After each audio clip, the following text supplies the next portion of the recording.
By the way, Tyler's wedding venue in Hawaii needs deposits soon, Mom said, switching topics smoothly. We were thinking you could contribute about $10,000. This came minutes after they refused to repay my loans. Family helps family, Dad added firmly. The sharp knock at the door made their heads turn.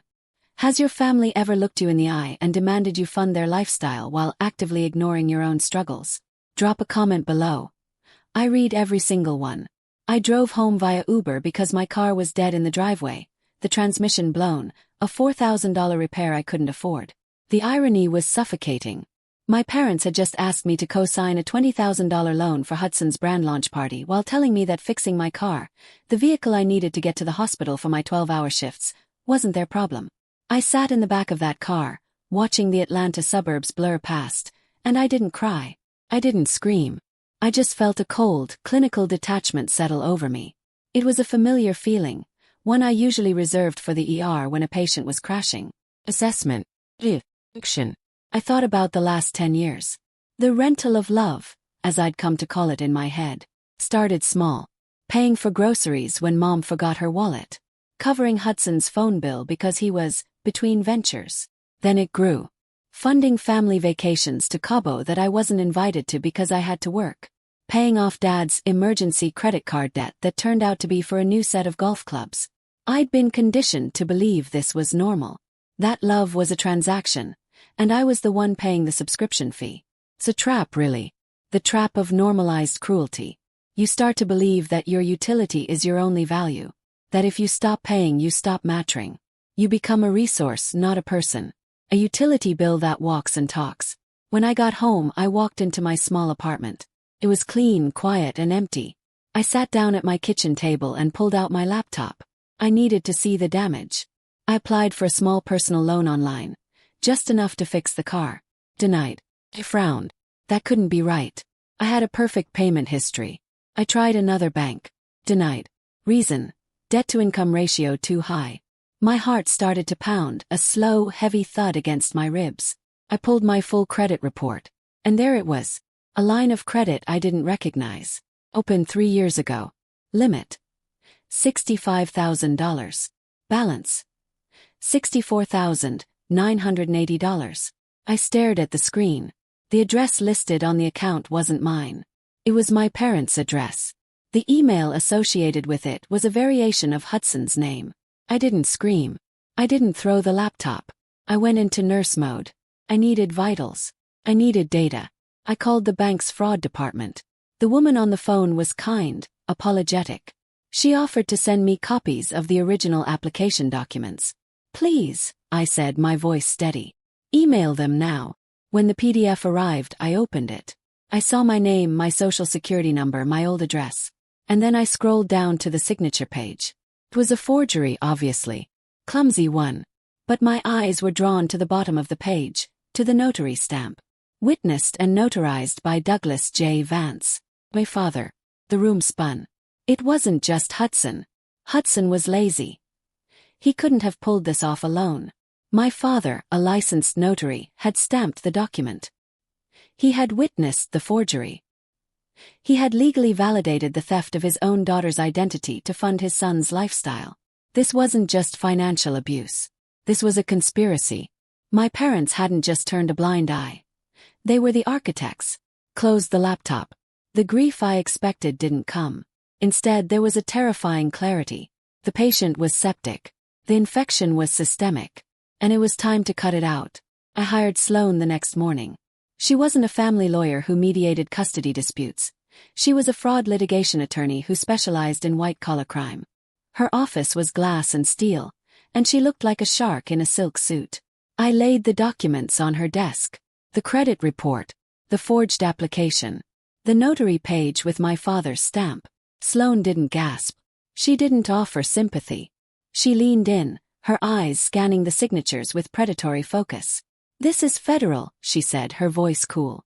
"Identity theft. Wire fraud. Conspiracy. Your father didn't just facilitate this. He leveraged his professional license to commit a felony against his own child. I paid her retainer from the last of my savings.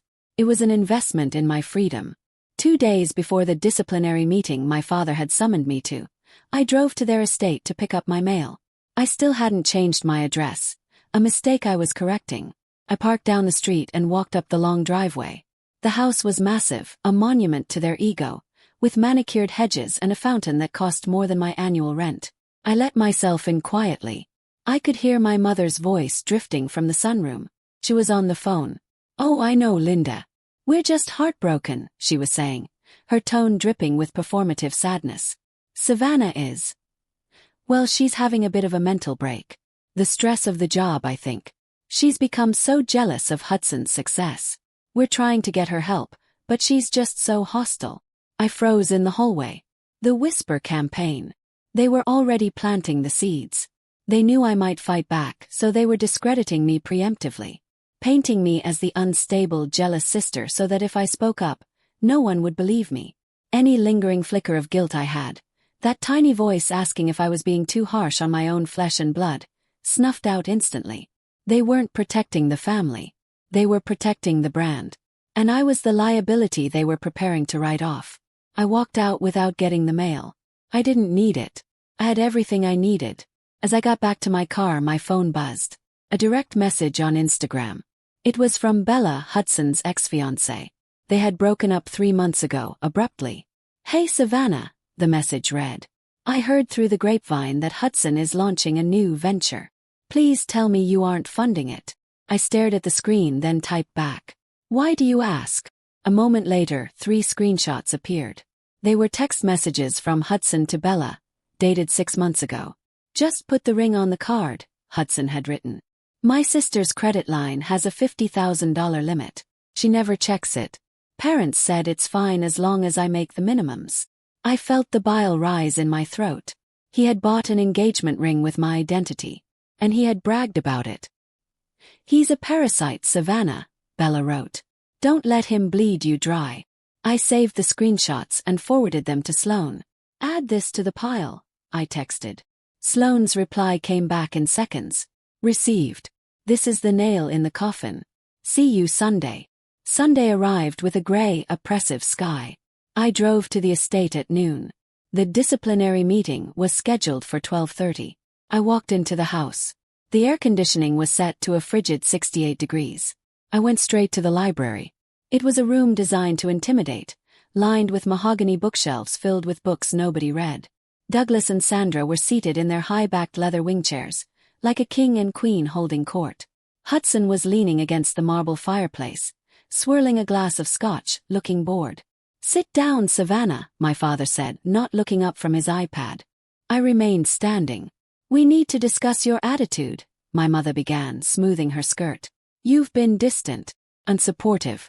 Hudson is on the brink of something massive, and instead of cheering him on, you're pinching pennies. We need you to co-sign the loan for the venue. Today. It's $20,000, Hudson scoffed. "You'll make it back in a month once the brand takes off. Stop being so dramatic." I looked at them. Really looked at them. For years, I had wondered why I was the one always working, always saving, while Hudson failed upwards. I realized then that it was a system. Closed loop. Hudson was their mirror. He reflected their vanity, their desire to be seen as wealthy, successful creators of a legacy. I was the sponge. I was there to absorb the mess, the debt, the reality they refused to acknowledge. They needed me to be lesser so he could be greater. They needed me to be the bank so he could be the star. "I'm not signing the loan," I said quietly. "Excuse me." My father stood up, his face reddening. "You live in this world because we allow it. We raised you. We supported you. You owe us." "I owe you," I repeated. "Yes," Hudson snapped. "You're selfish. You always have been. Mom and Dad have done everything for you." I glanced at the heavy oak door. "I thought you might say that. So I brought in a second opinion." "Open the door." Sloan walked in. She didn't knock. She didn't smile. She carried a thick leather briefcase and wore heels that sounded like gunshots on the hardwood floor. "Who the hell is this?" my father demanded. "I'm Savannah's attorney," Sloan said, her voice cutting through the room like a scalpel. "And we're not here to negotiate a loan. We're here to discuss the $65,000 you've already stolen." Hudson dropped his glass. It shattered on the hearth, the sound echoing in the sudden, terrified silence. Sloane didn't wait for them to recover. She walked to the antique desk and opened her briefcase. She didn't throw the papers. She placed them with terrifying precision. The credit report, the forged application, the notary log. Exhibit A, Sloane said, pointing to the document. Application for a line of credit in the name of Savannah Vance. Signature forged. She pointed to the bottom of the page. Witnessed and notarized by Douglas Vance. That's you, isn't it? My father sank back into his chair, his face draining of color. Now hold on. Exhibit B, Sloane continued, relentless. Credit card statements. $50,000 in luxury goods, travel and jewelry. Not business expenses. Theft. She pulled out her phone and tapped the screen. The screenshot from Bella appeared on the iPad she set down in front of them. Hudson's text. My sister's credit line. Parents said it's fine. And Exhibit C, Sloane said softly. Conspiracy. You didn't just know Douglas. You authorized it.